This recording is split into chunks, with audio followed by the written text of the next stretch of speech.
और खबर उत्तर प्रदेश से, जहां पशुधन स्वास्थ्य एवं रोग नियंत्रण योजना के अंतर्गत 201 करोड़ की लागत से 520 मोबाइल वेटरनरी यूनिट का फ्लैग ऑफ और साथ ही टोल फ्री हेल्पलाइन 1962 का सीएम योगी और केंद्रीय पशुपालन मंत्री परषोत्तम रुपाला ने किया है। के बाद से उत्तर प्रदेश के विभिन्न जनपदों में जाकर के 1962 टोल फ्री नंबर पर कॉल करके इन सेवाओं को प्राप्त कर सकता है। अक्सर क्या होता था, हम लोग देखते थे इन चीजों को, कोई जानवर बीमार है, कोई गोवंश बीमार है, कोई भैंस बीमार है, कोई बकरी बीमार है, समय पे डॉक्टर नहीं पहुंच पाते थे, समय पे सूचना नहीं दे पाते थे। वेटनरी चिकित्सकों की कमी के कारण अक्सर ये समस्या देखने को मिलती थी। दूसरा, कहीं पे कोई एक्सीडेंट किसी गोवंश का हो गया, किसी भैंस का हो गया, किसी बकरी का हो गया, समय पे उसको उपचार की सुविधा नहीं मिल पाती थी। ये मोबाइल वेटनरी वैन अब प्रदेश के 5 जोन में वहां पर कमांड एंड कंट्रोल सेंटर के माध्यम से संचालित होंगी। प्रदेश के माध्यम से इनकी मॉनिटरिंग होगी और रियल टाइम मॉनिटरिंग के माध्यम से न केवल हमें जानने का अवसर प्राप्त होगा कि कौन सी जोन में कैसा कार्य हो रहा है, बल्कि पशुपालकों के अमूल्य निधि के माध्यम से उत्तर प्रदेश को एक बार फिर से हम लोग दुग्ध उत्पादन के नंबर 1 ही नहीं, बल्कि इससे भी कई आगे बढ़ करके लाखों लोगों के जीवन में परिवर्तन लाने का कार्य कर पाएंगे। ये सचमुच पशुधन के क्षेत्र में एक नए युग का सूत्रपात होने जा रहा है और मैं इसके आदरणीय प्रधानमंत्री जी के प्रति हृदय से आभार व्यक्त करता हूं। हम लोगों ने पिछले 6 वर्ष के अंदर आदरणीय प्रधानमंत्री जी के मार्गदर्शन में, उनकी प्रेरणा से उत्तर प्रदेश के अंदर गोवंश के संरक्षण और उसके संवर्धन के लिए अनेक प्रयास किए। अन्नदाता किसानों के जीवन में परिवर्तन हो, उनकी आमदनी कई गुना बढ़े, इसके लिए तो प्रयास हुए ही, लेकिन साथ साथ अन्नदाता किसानों की फसलों को भी सुरक्षित रखा जा सके, इसके लिए पशुधन विभाग के द्वारा अनेक कार्यक्रम प्रारंभ किए गए।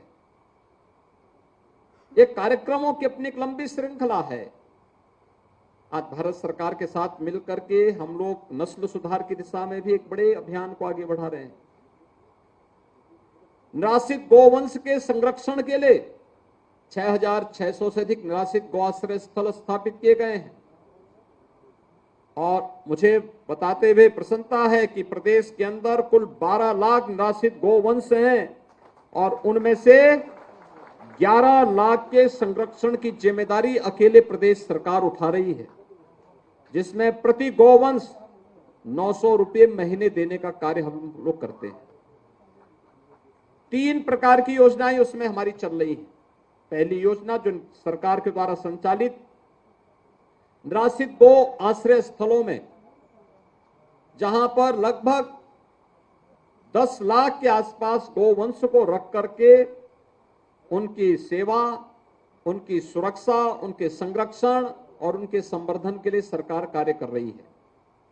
इसमें प्रदेश के हमारे वेटनरी डॉक्टर्स का, राजस्व विभाग के कार्मिकों का, जिला प्रशासन का, ग्राम पंचायतों का और नगर निकायों का भी एक बड़ा योगदान उसमें मिलता है।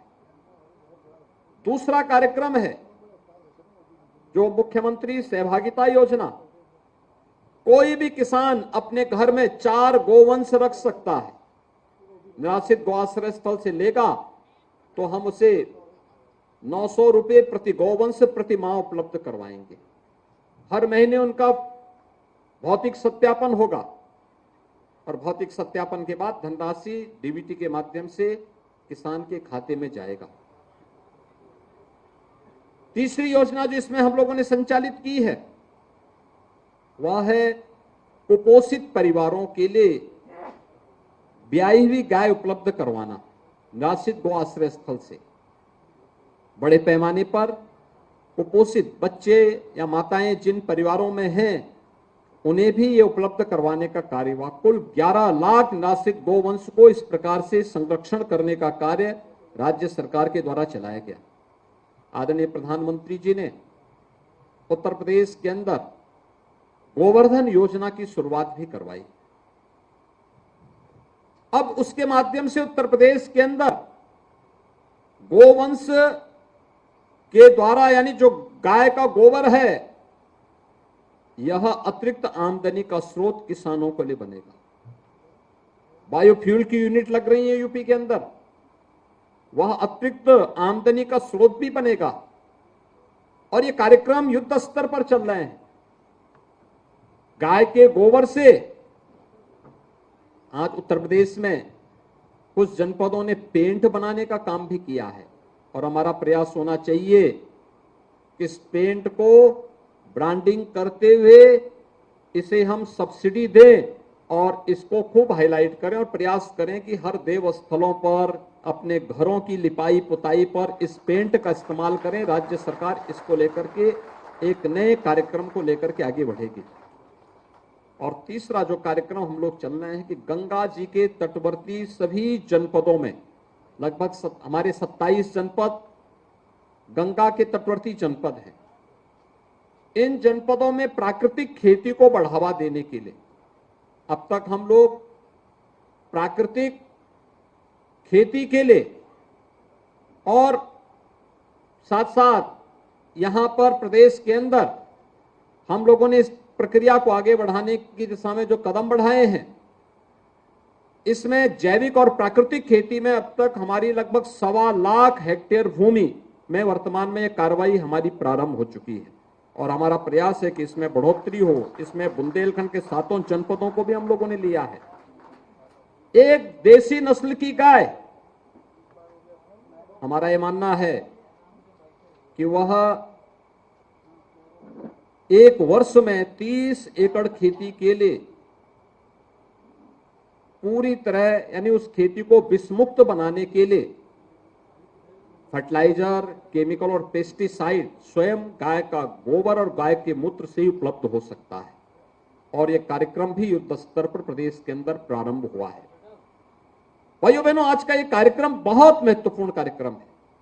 जैसे कि रूपाला जी ने अपने संबोधन में कहा भी, अनेक योजनाएं प्रधानमंत्री मोदी जी के नेतृत्व में देश के अंदर पिछले 9 वर्ष के अंदर चली हैं, जिसने देश के प्रत्येक नागरिक के जीवन में व्यापक परिवर्तन करके रखा है। देश के अंदर शासन करने का अवसर बहुत सारे लोगों को प्राप्त हुआ होगा, बहुत सारे लोगों को प्राप्त हुआ, बहुत सारे राजनीतिक दलों को भी प्राप्त हुआ, लेकिन उनकी संवेदना जब मनुष्य के प्रति नहीं थी तो उनकी संवेदना एक मूक जीव के प्रति होगा, ये तो कल्पना से भी बाहर है। गांधी जी ने अपने जीवन में सदैव सत्य, अहिंसा और अस्तेय को स्थान दिया था। उन्होंने हमेशा इस बात के लिए उनका आग्रह था, उनका आग्रह ही सत्याग्रह कहलाया, यानी सत्य के मार्ग पर चलने वाला ही सत्याग्रह कर सकता है। असत्य के मार्ग पर चलने वाला कभी सत्याग्रह की बात करे, यह व्यक्ति के यानी आचरण और व्यवहार, आचार और विचार, कथनी और करनी दोनों के भेद को बहुत स्पष्ट कर देता है कि व्यक्ति बोलता कुछ और है, करता कुछ और है, कोई उस पर विश्वास नहीं करेगा। और सत्याग्रह के मार्ग पर चलने की जो प्रेरणा बापू ने दी, वास्तव में वही सत्य का आग्रह जो अपने जीवन में कर सके, मन वचन और कर्म से सत्य का आचरण जो व्यक्ति करता हो, उसके अनुसार व्यवहार करता हो, वही सत्याग्रह है। लोकतंत्र को कमजोर करने वाले सत्याग्रह नहीं कर सकते। आकंठ भ्रष्टाचार में डूबे हुए लोग सत्याग्रह नहीं कर सकते।